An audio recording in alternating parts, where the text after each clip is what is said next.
Bienvenue dresseurs dans le monde épique du lore et de la mythologie Pokémon. Aujourd'hui, nous allons plonger profondément dans l'univers des Pokémon légendaires, des mythes de la création de l'univers par Arceus, aux gardiens des éléments, des forces de la nature, aux esprits et divinités qui veillent sur chaque région. Nous explorerons les récits cachés, les secrets mystérieux et les symboles qui font de chaque Pokémon légendaire une pièce maîtresse de cet univers riche et complexe. Installez-vous confortablement, car cette aventure va bouleverser ce que vous pensiez savoir sur le monde Pokémon.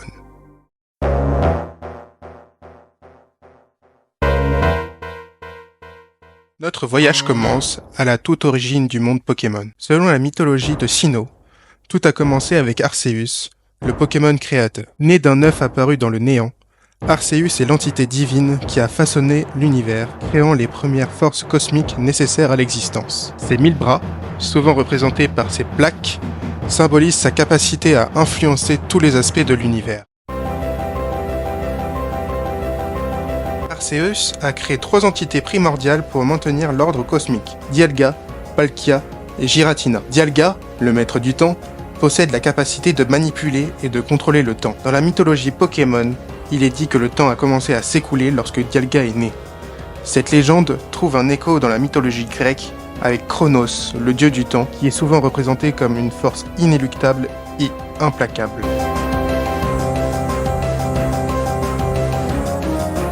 Palkia, le gardien de l'espace, peut distordre et remodeler l'espace à volonté. Son existence est liée à l'idée que l'univers lui-même a été créé à partir d'une distorsion de l'espace. Palkia rappelle les figures mythologiques comme Aether, l'essence de l'espace céleste dans la mythologie grecque. Dans certaines traditions, l'espace est vu comme le tissu sur lequel le cosmos est peint, et Palkia est littéralement celui qui détient les pinceaux.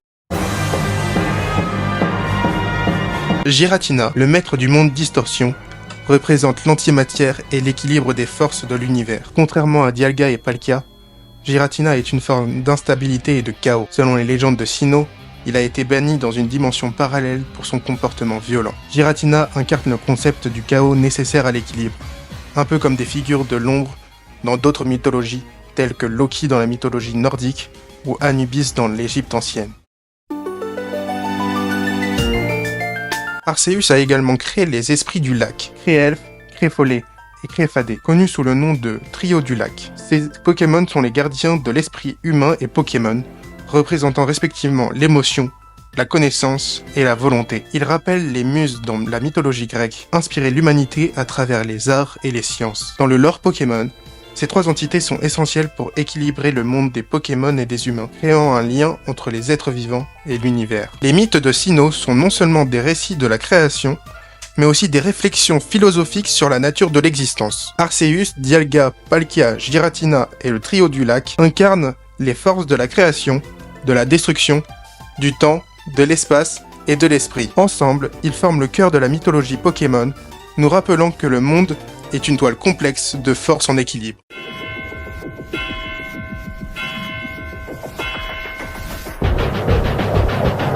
Passons maintenant à la région de Hoenn, où les légendes racontent l'histoire des titans élémentaires, Groudon, Kyogre et Rayquaza. Ces 3 Pokémon incarnent les forces primordiales de la terre, de l'eau et du ciel. Groudon, le Pokémon de la terre, est capable de soulever des continents et de déclencher des éruptions volcaniques. Son pouvoir évoque la puissance des dieux de la terre dans de nombreuses cultures, telles que Geb dans la mythologie égyptienne ou Vulcain dans la mythologie romaine. Groudon représente la force de la terre elle-même, celle qui crée des continents et façonne le monde. Selon les légendes de Hoenn, Groudon a le pouvoir de faire évaporer les océans, transformant les terres en déserts brûlants. Cette légende est un écho au récit de la création de la Terre dans de nombreuses cultures où des forces titanesques ont modelé le paysage. Kyogre, le Pokémon de l'eau, est capable de contrôler les océans et de provoquer des déluges. Il incarne la puissance de l'eau, l'élément essentiel à la vie, mais aussi source de destruction. Kyogre rappelle les divinités de la mer comme Poséidon dans la mythologie grecque ou Susanoo dans la mythologie japonaise. Il symbolise la force des océans, capable de noyer le monde sous les vagues. Les légendes de Hoenn décrivent le conflit entre Groudon et Kyogre comme une lutte éternelle entre la terre et la mer. Leur affrontement a été si intense qu'il a menacé de détruire le monde. C'est ici qu'intervient Rayquaza, le dragon céleste, le médiateur entre les 2 titans. Rayquaza représente l'équilibre et l'harmonie, veillant sur le ciel et la stratosphère. Dans les mythologies du monde, Les dragons célestes sont souvent des protecteurs de l'ordre et les garants de la paix. Rayquaza incarne le dragon céleste des mythes asiatiques, tel que le dragon chinois, symbole de sagesse, de pouvoir et de protection. Sa présence calme les éléments déchaînés, rétablissant l'équilibre entre la terre et la mer. Les légendes de Hoenn sont une métaphore de l'équilibre naturel, nous rappelant que la terre, l'eau et le ciel sont interconnectés.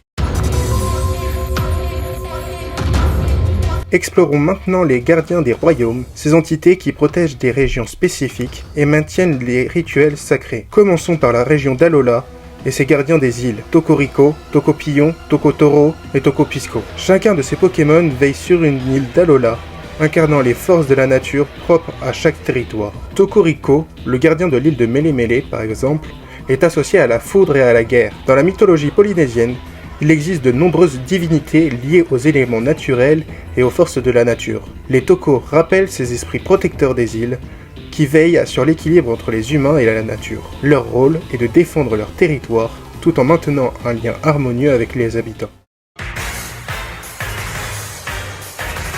La région de Galar nous présente une réinterprétation des oiseaux légendaires de Kanto. Articodin, Elector et Sulfura sous leur forme galarienne. Chaque oiseau a adopté une apparence et des pouvoirs différents, incarnant de nouvelles forces. Articodin de Galar, par exemple, est maintenant associé à des pouvoirs psychiques, évoquant le contrôle de l'esprit et des illusions. Cette transformation illustre comment les légendes peuvent évoluer et s'adapter aux régions. Galar abrite également Eternatus, une entité extraterrestre qui représente le chaos et la destruction. Eternatus rappelle les forces cosmiques incontrôlables, des entités de l'espace capables de provoquer des cataclysmes, et sa présence est une menace pour l'équilibre de Galar, nécessitant l'intervention de Zamazenta et Zacian.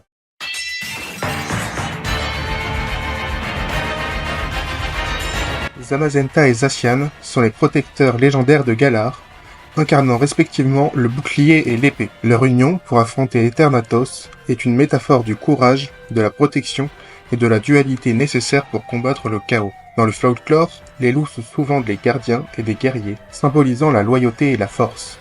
Les mythes de Galar, avec ses oiseaux réinventés, ses guerriers lupins et son ennemi cosmique, forment un récit de bataille épique pour préserver l'ordre. Ils nous rappellent que chaque région Pokémon a ses propres légendes et ses propres forces, reflétant les mythes de notre monde où chaque culture a ses gardiens, ses guerriers et ses forces de la nature.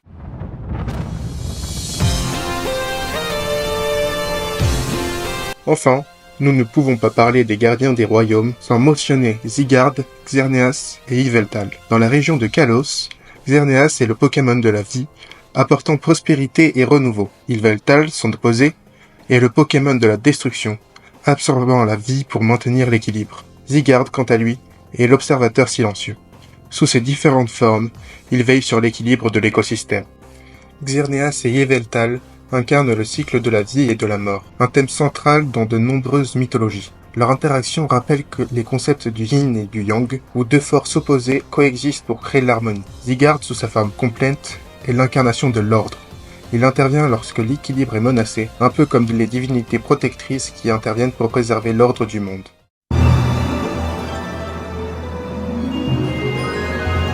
La région de Paldea, introduite dans Pokémon Écarlate et Violet, est riche en mythologie avec ses Pokémon légendaires tels que Koraidon et Miraidon. Ces deux Pokémon sont des incarnations du passé et du futur, représentant l'évolution et le voyage à travers le temps. Koraidon, le Pokémon du passé, incarne les anciennes traditions et la force brute de la nature à son état sauvage, tandis que Miraidon, le Pokémon du futur, symbolise la technologie avancée et l'adaptation. Leur existence est une allégorie du cycle de l'évolution et de la manière dont le passé et le futur sont intrinsèquement liés. Cela rappelle les mythes de l'éternel retour, où le temps est vu comme un cercle plutôt qu'une ligne droite. Dans la culture Pokémon, cela souligne l'idée que la coexistence entre tradition et innovation est essentielle à l'harmonie.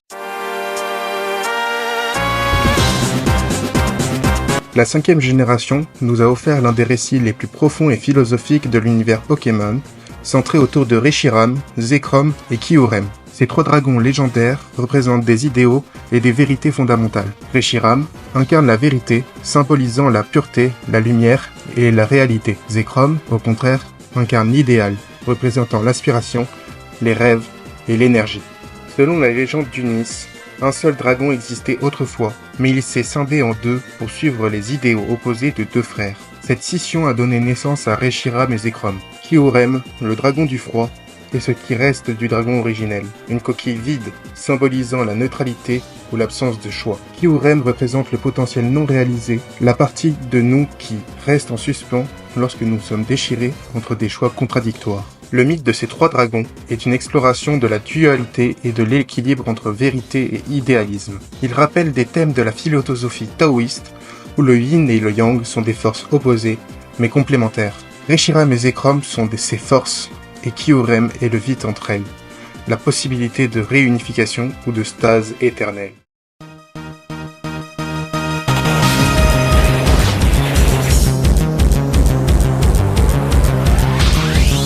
Les Lames de la Justice, inspirées des trois mousquetaires de la littérature, sont un autre groupe de légendaires de la 5e génération. Colbatium, Terrakium et Viridium représentent respectivement l'acier, la pierre et la verdure. Ils agissent comme des protecteurs de la nature, se dressant contre ceux qui menacent l'équilibre entre l'harmonie du monde Pokémon.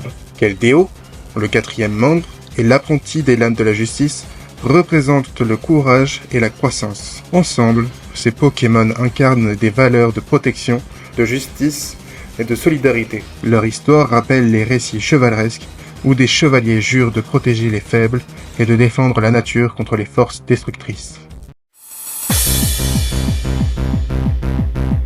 Revenons à la première génération et passons à Mewtwo, un Pokémon qui pose des questions éthiques profondes sur la création et la vie artificielle. Mewtwo est le résultat d'une expérience scientifique visant à créer le Pokémon le plus puissant à partir de l'ADN de Mew. Cependant, cette création a donné naissance à un être tourmenté, cherchant un but dans un monde où il se sent étranger. Le récit de Mewtwo est un parallèle avec des thèmes classiques de la science-fiction et de la philosophie, tels que Frankenstein de Mary Shelley, où la création artificielle de la vie pose des questions sur la nature de l'âme, de l'identité et de l'existence. Mewtwo, à travers sa quête de compréhension, incarne le dilemme de la création sans but, de la puissance sans direction. Son existence soulève des questions morales sur l'ingérence humaine dans la création de la vie. Dans sa quête, Mewtwo finit par comprendre qu'il n'est pas seulement une arme ou un outil, mais un être doté de libre arbitre. Cela souligne un message essentiel dans l'univers Pokémon. Chaque être, qu'il soit naturel ou créé, a le droit à l'existence et à l'autodétermination.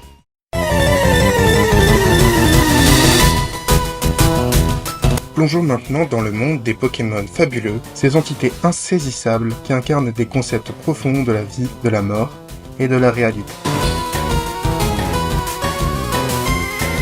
Mew, souvent considéré comme l'ancêtre de tous les Pokémon, est une figure centrale du lore Pokémon. Il est dit que Mew contient l'ADN de chaque Pokémon, ce qui en fait la source de toute vie Pokémon. Ce concept rappelle l'arbre de vie, une figure présente dans de nombreuses cultures, représentant l'interconnexion de toute forme de vie. Celebi, le gardien du temps et de la nature, incarne l'idée que le temps est un cercle et que la nature est éternelle. Celebi peut voyager dans le temps pour protéger les forêts, apparaissant à des moments de grande importance pour la nature. Dans le folklore japonais, les esprits de la forêt, tels que les Kodamas, sont considérés comme des protecteurs de la nature, préservant l'équilibre et la vitalité des bois. Jirachi, le Pokémon qui réalise les souhaits, est une figure de l'espoir et des rêves. La légende dit que Jirachi se réveille tous les 1000 ans et exauce les souhaits écrits sur les notes attachées à son corps. Ce mythe rappelle les traditions telles que le Tanabata au Japon, où les gens écrivent leurs souhaits sur les bandes de papier. Jirachi représente la croyance en la magie, des étoiles et la puissance des rêves.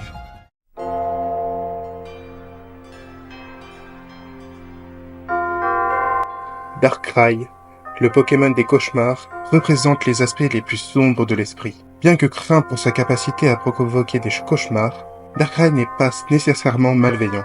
Il incarne la dualité de la peur et de la lumière, rappelant que sans ombre, il n'y a pas de lumière. Son rôle est de maintenir l'équilibre entre les rêves et les cauchemars, une tâche difficile mais nécessaire.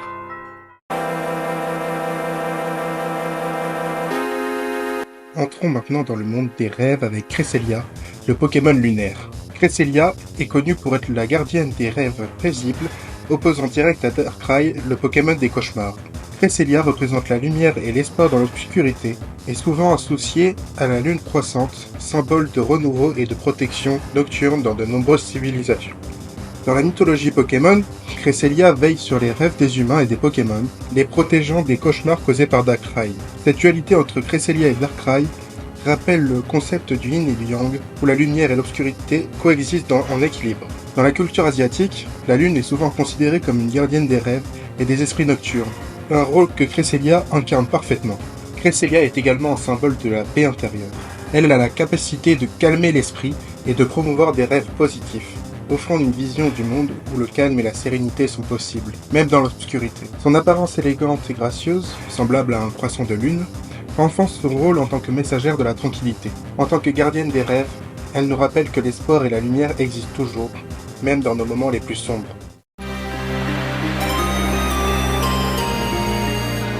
Shaymin, le Pokémon de la gratitude, incarne la pureté et la reconnaissance envers la nature. Sa forme terrestre est une incarnation de la Terre en floraison, et sa forme céleste représente l'élévation spirituelle. Shaymin nous rappelle l'importance de la gratitude envers la nature et la vie, une philosophie présente dans de nombreuses cultures où la Terre est vénérée comme une mère nourricière. Passons maintenant à Hoopa, un Pokémon au pouvoir interdimensionnel. Hoopa est capable de créer des portails vers d'autres dimensions grâce à ses anneaux, une capacité qui le rend incroyablement puissant et mystérieux. Il existe sous deux formes, Hoopa confiné, une forme plus espiègle et malicieuse, et Hoopa déchaîné, sa véritable forme, où il révèle toute sa puissance et sa nature chaotique. Hoopa est souvent associé à la mythologie du génie, un être capable de traverser les dimensions et de réaliser des exploits surnaturels.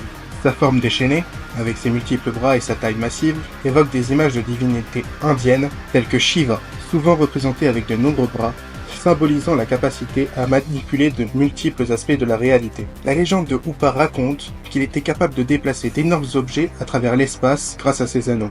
Cependant, en raison de sa nature imprévisible et parfois destructrice, Hoopa a été scellé dans la forme confinée pour empêcher le chaos. Cette histoire rappelle les mythes des génies ou des djinns emprisonnés pour leurs actes de malice ou de destruction. Elle explore le thème du pouvoir incontrôlé et les conséquences de l'abus de ce pouvoir. Le lore et la mythologie Pokémon, enrichis par chaque nouvelle génération, forment un vaste univers de récits, de symboles et de philosophie. Chaque Pokémon légendaire et mythique ajoute une nouvelle dimension à cette toile complexe, qu'il s'agisse de l'équilibre des éléments, de la lutte entre idéaux et réalité, ou de la recherche de sens dans un monde en constante évolution. À travers ces légendes, nous découvrons des thèmes universels qui résonnent avec notre propre histoire et mythe. Le monde Pokémon nous rappelle que chaque être a une place, chaque force a un contrepoids, et chaque légende porte en elle un fragment de la vérité. Merci d'avoir partagé ce voyage mythique à travers l'univers Pokémon. N'oubliez pas de partager vos propres théories et de me dire quel légendaire ou Pokémon fabuleux vous fascine le plus. Abonnez-vous pour d'autres explorations dans cet incroyable univers, et je vous dis à bientôt.